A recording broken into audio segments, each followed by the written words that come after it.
Good afternoon. Welcome to Inclusive Design.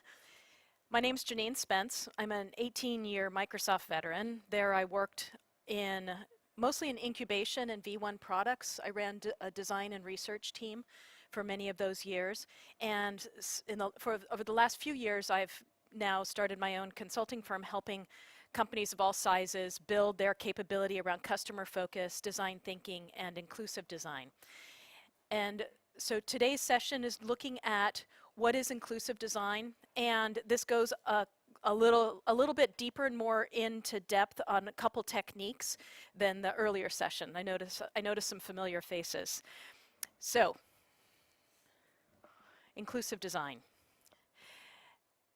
7.4 billion people out there.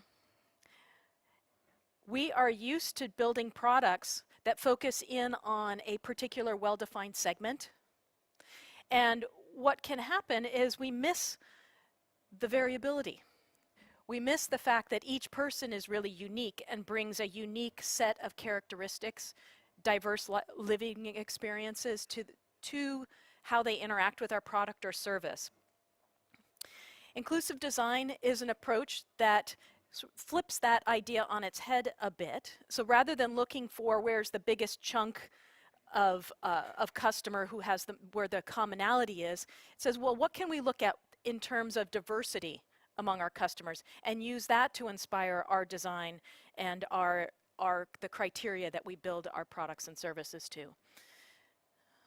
So I'll introduce a video here. It's a short video introducing some of the concepts around inclusive design, and it's from the Microsoft Inclusive Design Toolkit, which is out there, public, available to use under Creative Commons, and you can find it on the Microsoft Design website.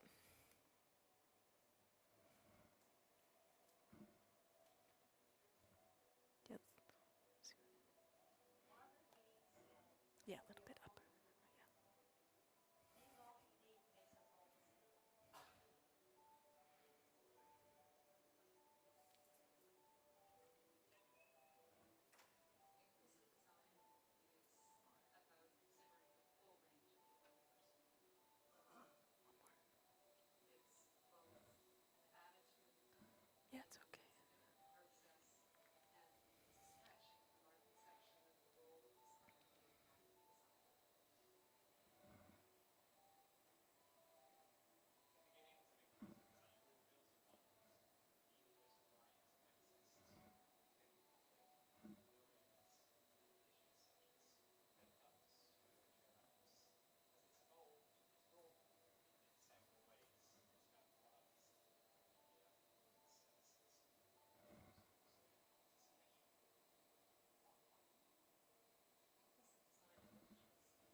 All right, so there were some core concepts that came up in there that we're going to touch on a little bit more.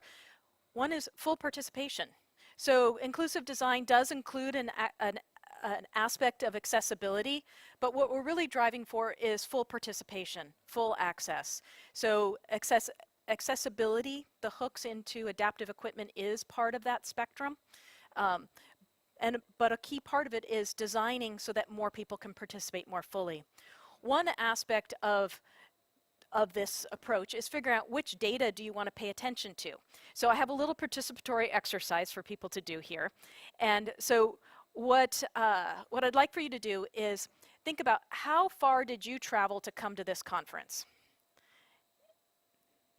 Okay. And so there's a range of people who came from within, say, 10 kilometers from their own home. Okay, so we've got a couple people there. Who came from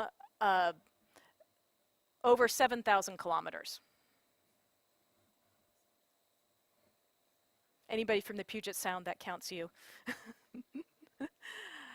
Okay, so we have a wide range of distance traveled. Well, let's see, where are most people from? How far did you travel? Just shout out some numbers. 100?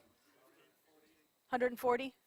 40? Okay, so say we were going to approach this, we were going to approach designing a solution for traveling to the TechDays 2017 conference. And we're going to look for the biggest chunk of people. Maybe it's between 10 kilometers and say 250 kilometers. How many would be included in this room? Okay. All right. Anybody who's not included, raise your hand. Over 250 kilometers away. Okay, well, let's narrow it down a little bit more. 10 to, say, 150 kilometers.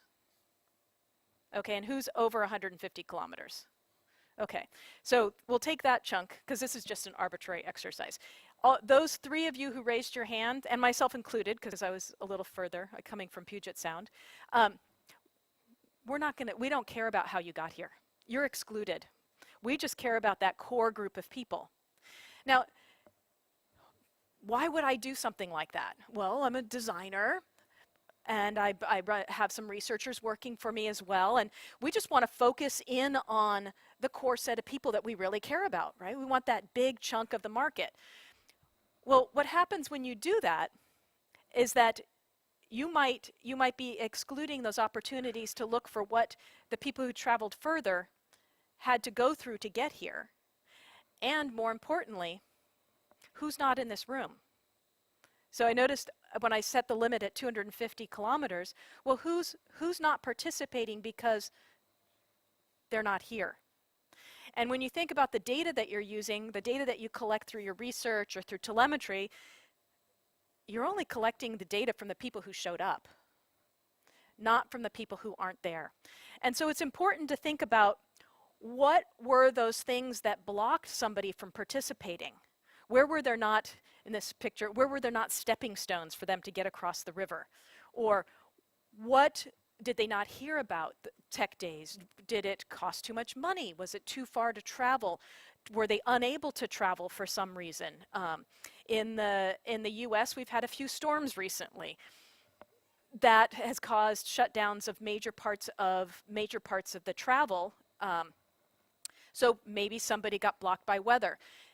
And as you're thinking about designing a conference and how people are going to get there, it's helpful to think about what is it that makes it so people can't participate, and see if you can extend the way that you're thinking about who's participating to include those, and do some research about figuring out how to pull those people in. All right, so I'm going to skip over that one because we just, it's a little bit of a big group to, I was going to have people get up and get in a line, but so, there'd be a lot of people moving around. Okay. A core concept of inclusive design is this idea that a disability is not a personal health condition. It is a mismatch between an individual and their interactions with the world around them. And so was mentioned in the video, anybody, and all of us in fact, experience some kind of mismatch, and we experience some kind of disability in some level of interaction. And so the idea is that a disability is contextual. It has to do with the situation that you're in. So you might not know a language, or you might be not physically able to enter into building because there's a big curb outside and you use a wheelchair. Or you might have concentration challenges and you're in a noisy environment and you're trying to study. So there's a wide range of reasons why you might experience a mismatch in your environment. The goal with inclusive design is to consider the full diverse range of human experience and human ability. And that could be ability, language, culture, gender, age, and other aspects of human difference. And as professionals working in the technology space, it's our responsibility to be more and more sensitive and more aware of that as we build our products and define what features need to be in there. Now, what could possibly be wrong with excluding somebody? I mean, if you're building a game and somebody can't play that game, is it really that big a deal? Well, if we really want to have full participation and you're excluded from playing a game, that can be kind of hurtful. It's the same way that it would have been back when you were a child on a playground and being excluded from from play that you wanted to participate in. Exclusion can also have really serious and deadly consequences. So the example I'm showing here is it's a pair of crash test dummies. And for many, many decades, all the studies using crash test dummies used male, full-size adult, 95th percentile crash test dummies. So all of you have noticed I'm about 5 feet tall. So I am actually not even tall enough to be supposed to be sitting in a car. Cars and airbags are not designed for somebody my size. So I drive anyways, but it's kind of a strange thing to think about. Okay, as an adult in a car culture like the US, car manufacturers did not even consider women as either passengers or drivers in the cars until 2003. 2003 is when they first started using female-sized and anatomy approximate crash test dummies and children. So, did women just not ride in cars? Did women not drive cars? Well, no. It was coming from the side of the research, not considering the full range of human diversity. So the impact of this in 2011 is when the minivans first started showing the actual ratings based on both male and female crash test dummies. And so some of the most popular minivans went from a very high rating, very high safety rating, all the way down. Did the cars become any less safe? No. The consuming public just finally got to see what the actual results were. And there's some unique things, unique anatomy differences that have serious consequences. One is the strength of the neck. And so all the crash tests had been done with a neck strength that was much stronger than what most women have. And so that's one of the places where a lot of injuries happen in a car. There are other subtle differences, but that's the main one. Okay. Another example of where exclusion is a problem and where it keeps being a problem. This is an image from Kodak film. Kodak, when they were developing the emulsion for film, optimized for white skin. And this is Shirley, and this is a Shirley card. So every film developer in the entire US and probably most places around the world Every time you had one of those machines that would develop the film, you'd be sent one of these cards to calibrate your machine. It was in the 90s that Kodak started incorporating a wider range of skin color in their film development. But by that time, you had decades of technology baking in a real strong bias to white skin. And then the story is actually even worse than you think it might be. You think, okay, Kodak was finally responding to the market and the diversity of population. No, it was actually furniture makers and chocolate makers who wanted film to better reflect their products that got Kodak to change the emulsion of the film. So why is this still impacting us? Well,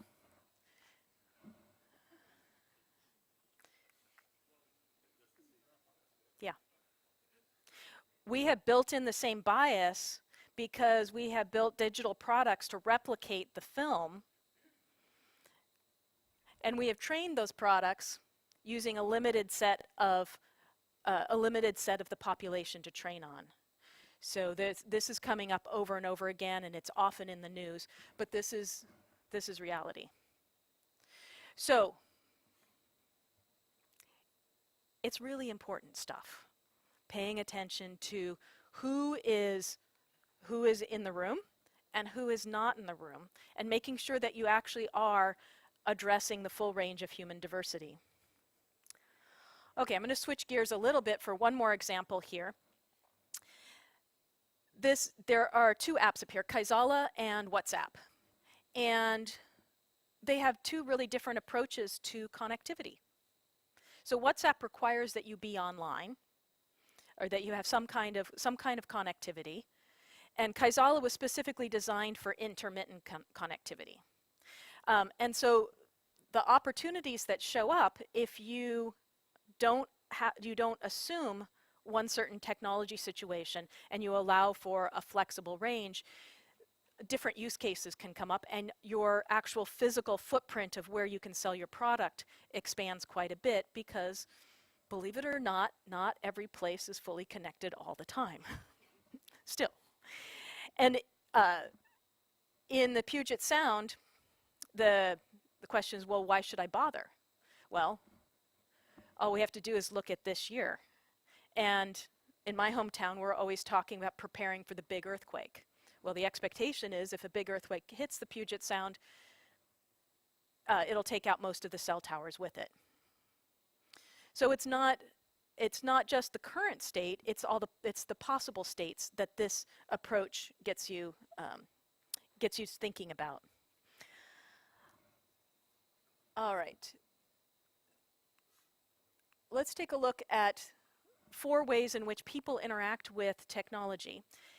And we're going to look at a spectrum for each of them. So I've been introducing you along the way to this range in gender, in skin tone, in connectivity or not connectivity, and how different products take that into account, or how they don't, and the negative consequences of that.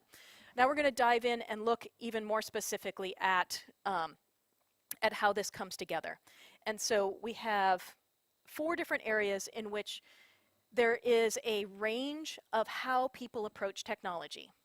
And these are picked out in particular because that range is usually not represented on a technology team. So let's take the first one, technology motivation. On one end, there's an intrinsic motivation that it's fun for in and of itself. And on the other side, it's pragmatic, that you're going to use it to accomplish something. So you might use a spreadsheet to do a calculation, as opposed to somebody who's really interested in technology for technology's sake. Okay, a show of hands in this room. Who's over here? Yeah, and who feels they're more over here? Okay. So we're getting a range, and probably some of you are in between. Now, one of the concepts here is that it's context dependent. So if you're working on your software or your service or your hardware, do you think you'd lean more that way or lean more that way? Probably more this way, right? Okay, now if a friend says, come do this thing with me, and it is the thing that you are least interested in, but because they're a really good friend, you're going to go do that with them. And you have to learn some new technique or some new skill to do that. Do you think you're going to be over here, or are you going to be over here? Yeah, you're going to lean more this way.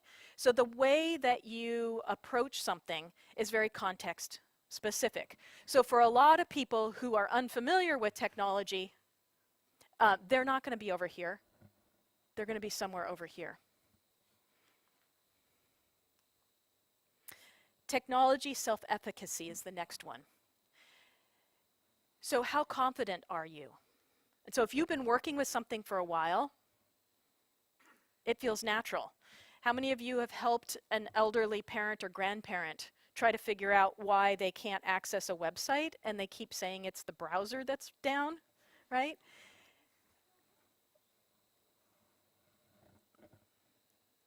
They're going to be over here. And again, go back to that situation where you're out with a friend and they're asking you to do something that is way out of your comfort zone. But if you're working on technology that you've been using for years, you're going to be over here. So these are important ways for you to think about how your users might be approaching what you're working on. Okay, the next one is information threshold. This one's not as technology specific, but it comes up in software a lot because of the way that we have to parse out information on a screen, so a setup sequence, or how there's such limited space that you have to very carefully figure out what's important, what's not important. But say you're gonna buy a large appliance, or anybody who has food allergies trying to read a menu at a restaurant. You're going to shift in what you're paying attention to. So there's a context in it that depends on how you're going to approach this, and then it also depends on your own learning or decision-making style as an individual. And then how do you like to learn? And this is one where in software this becomes a really big issue because most of the software is designed by tinkerers for tinkerers. And then when a software comes out that is not something to be tinkered with, you get a split in the population. People say, oh, this is great to use. Other people say, I can't control it. So it's another area to pay attention to. All right, so then what does this start to look like then as you're approaching it? Well, there's this idea of a spectrum. And so if you have connectivity, you're going to have a range of capabilities. And so for different characteristics in the software that you're working on, you can have different spectrum that you can address. Being careful about that and being deliberate about it is a way that you can start to be more inclusive. In particular, asking yourself what's at one end, what's at the other, and then who's missing? Who wasn't in the room, who wasn't in the study, who's not showing up in the telemetry. I'm going to tell you a short story. When I was in graduate school, one of my classmates came from a family of mountain bike designers. So there were 4 brothers, they all designed mountain bikes. And this classmate of mine went on to continue in that vein, and he started building racing wheelchairs. His first experience, and this is not one of his designs, I couldn't find a picture of his design, but he was telling me the story, his first experience, as somebody who has full use of his legs, he went about designing a racing wheelchair that he would fit in. And the wheelchair racer said to him, who had commissioned him to do this, the racer, said, well, wait a minute, that doesn't work for me. I don't have feeling in my legs. I want them tucked up and out of the way because I need to really use my arms and my shoulders. And so as you can see here, he had to take this designer had to take a totally different approach. And the lesson from that is, if you're trying to understand somebody else's experience, don't let your own expertise get in the way. He was absolutely expert at designing bikes. He'd been designing and building carbon fiber bikes from probably the age of 10 on. And his own expertise got in the way of actually asking the person he was designing for what their needs were and what their expectations were. And this was, he iterated quickly, so it wasn't a disaster in the sense of that he'd gone into production. He caught that early, but it's a common mistake that we all make. We forget to go ask because our own expertise gets in the way. And when you're talking about human diversity, you are able to represent one. So going out and asking other people what their experience is and how they might approach the particular design space that you're working in is really important. One other thing I'd like to have you consider is this notion of simulation. In the inclusive design space, this is actually a really popular thing to do, and I discourage people using this in the upfront design part of the process, because if you're trying to design for someone, say you're designing, in this case they're holding a phone and they're wearing a glove that simulates arthritis or limited mobility in the hand. If you're not somebody who lives with limited mobility in your hand, you're not going to know the different ways that you can work around it. And if you're in a situation, and this is a common thing that happens, an able-bodied person wants to try out a wheelchair and see what it's like to be a wheelchair user, and the minute they hit a curb, they stand up, move the chair over, and sit back down. So, and sometimes it's unconscious, because you're so tuned into what you are, what your experience in the world is, the way that you process information, that it's hard to step into somebody else's shoes. But building that skill of asking and paying attention is really important. Now, there is one time when using simulation is really helpful, and is the term a heuristic evaluation familiar to people? Okay, so I see a couple nods. A heuristic evaluation is often used in, and you probably are all doing it, it's just a fancy word. It's a rule of thumb. So you've created a prototype, and you sit in the room with the team or some experts, and you go through and you're trying to check for any possible usability issues or things like that. It's a great process. You can find a good chunk of problems by having an expert review at regular intervals. It doesn't give you what your users might think about it or what that full range is, but it's a good evaluation at a first run. And so when you've created a prototype or a pilot and you use some kind of simulation, so whether it's around, say, color blindness in terms of checking your palette, or if making sure that the information flow is correct, or in this case that you can hold a phone with limited mobility, using simulation for a heuristic evaluation or a rule of thumb evaluation is fine. It's a good idea. You'll pick up things that you can fix very quickly, but it's not a substitute for actually getting real data. Okay, so what are some ways about adding more diversity in? And I'm checking to see, I think, yeah. What are some thoughts that are coming up for folks about how to add more diversity into your products? Is it easy to find people to bring in? No, it can be hard at times. Yeah. Some other thoughts? So the idea here with inclusive design is that you're moving from uh, moving from a notion of equality where everybody gets an extra, like it's the UI is easy to use for everyone, to real equity where you're redesigning products in a way that enable more people to participate more fully.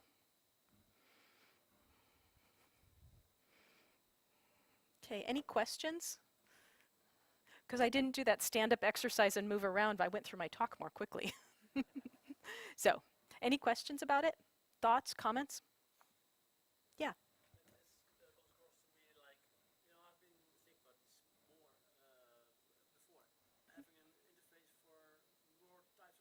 Mm-hmm. Yes. Yes. Yeah, so it could be your skill level that you're looking for. So a power user or a beginner being able to use the same interface, hmm or varying interfaces where it can dynamically adjust. Yeah, in gaming, it's a common thing where the skill level adjusts based on how well you're doing in the game.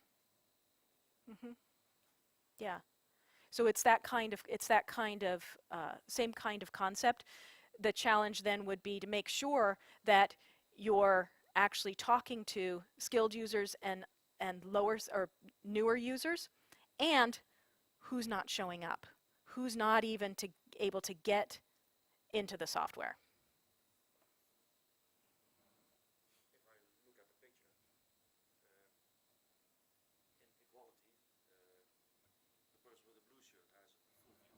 Mm-hmm. Mm-hmm. Mm-hmm.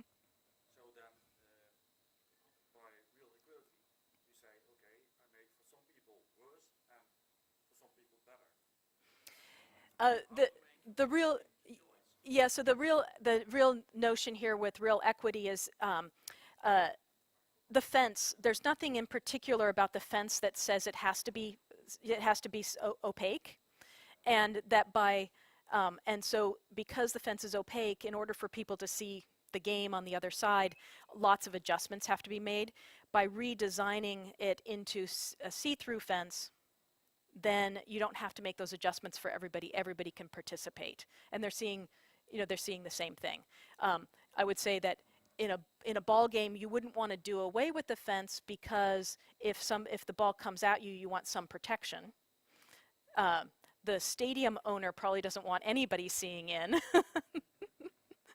So you have to think about what is it about your product that you can open it up to more people to participate, and it's going to be different for every product.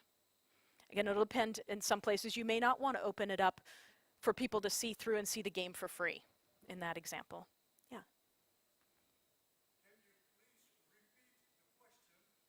Mm. Yes. Thank you. Yeah, so his comment was around that how is the real equity working there, and how is that different? Anything? hmm Yes. Yeah, cost and benefits is the question. You don't have an unlimited budget for doing everything for everybody. Um, so I think the the thing that I always go back to is focusing on what's the task that or what's the problem you're actually trying to solve, and stay focused there. And then you're looking for ways that you can include more people where their diversity is relevant to that task. So in software, the reason I brought up those four spectrum for software is because that's where most difference happens. Um, Usually if we're building software in a thoughtful way, the accessibility in terms of connecting up with adaptive products like screen readers, or screen navigation, non-keyboard or non-mouse navigation. There are adaptive tools that people use that are specifically for them if they have those needs. If you design software properly, you can hook into those extra adaptive technologies. But for the things that are about accomplishing that task and paying attention to the range of users, you focus in on what are those top priorities there. And as you iterate, trying to extend that out.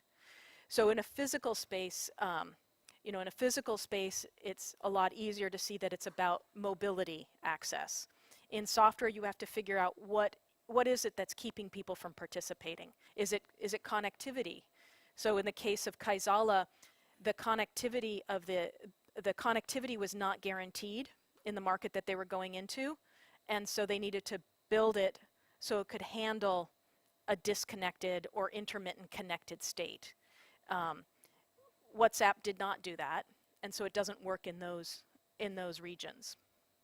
And so it's probably more expensive to figure out a intermittent connection and how do you do that? How do you sync back up?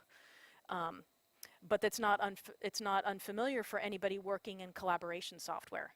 You're constantly having to deal with that continuous connected or disconnected state.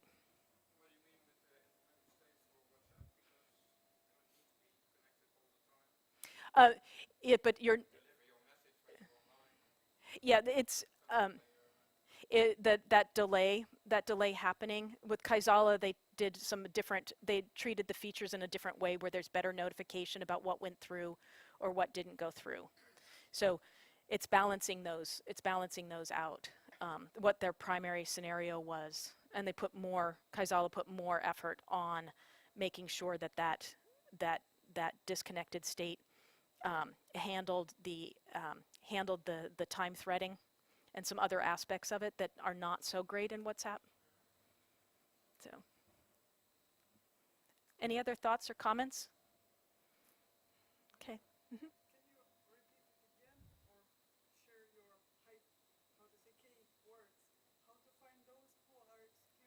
Okay, the question is, yeah. Mm-hmm.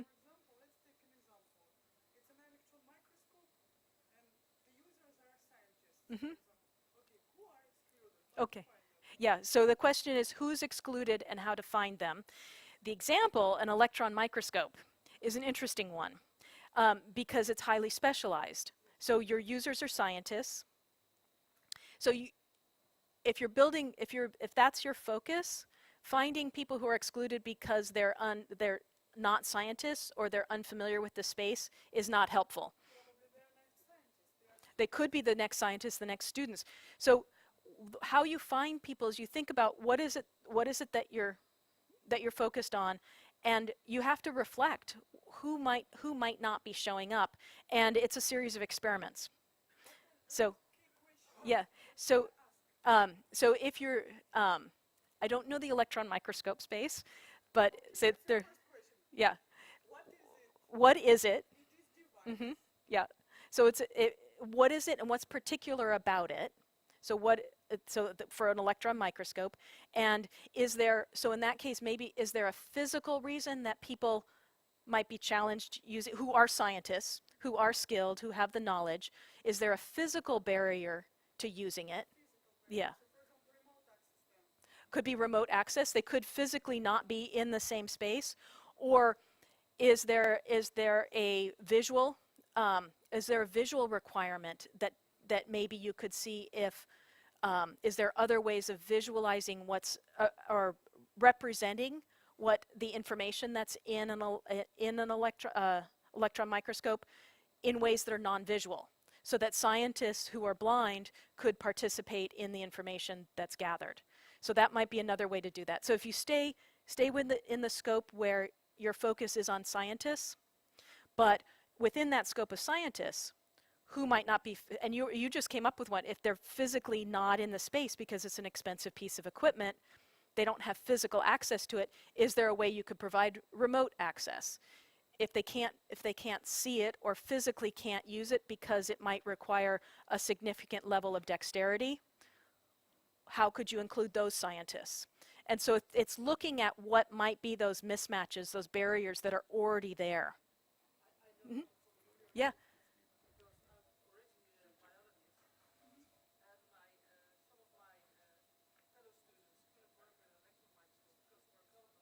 Ah. Yeah. Mm-hmm. Yep. Yeah. So the example she brought up is that that students who are colorblind can't participate in using an electron microscope because the images were presented in red and green. Yeah. Everything, and in the interface, everything is red and green. Yeah. Yeah. Yeah. Okay, so there you go, and all of a sudden, now you have several new avenues to pursue.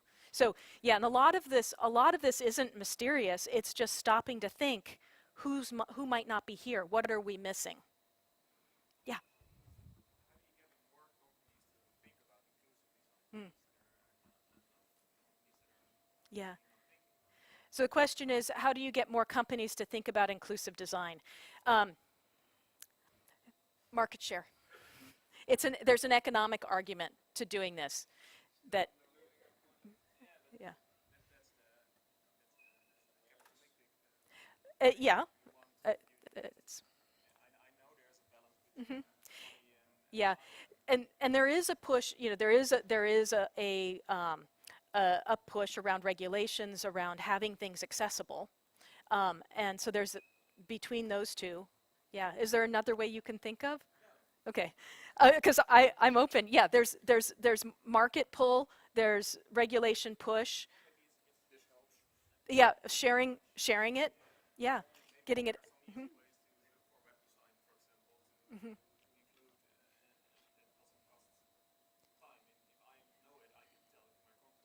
Yeah.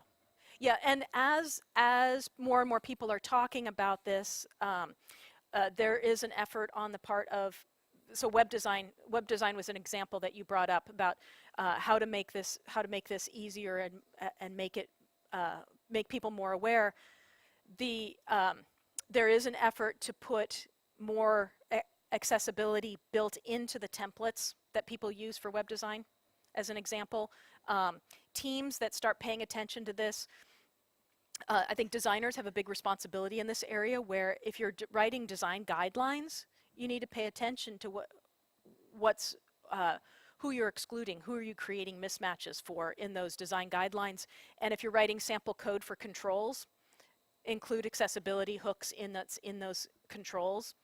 So making sure that it works with larger font sizes, that it hooks into screen readers, all of that stuff, building it into the controls as just part of the day-to-day work. But then, as you mentioned up here, awareness. So keeping it going, asking yourselves those hard questions, and it, different things will resonate with different companies. For some companies, it's just the right thing to do. Other companies, they see there's a market niche there because the competitors aren't doing it, and the population in most places in the world is aging, and so as people age, they're going to want to have software that ages with them in that sense. Okay. All right. Thank you very much.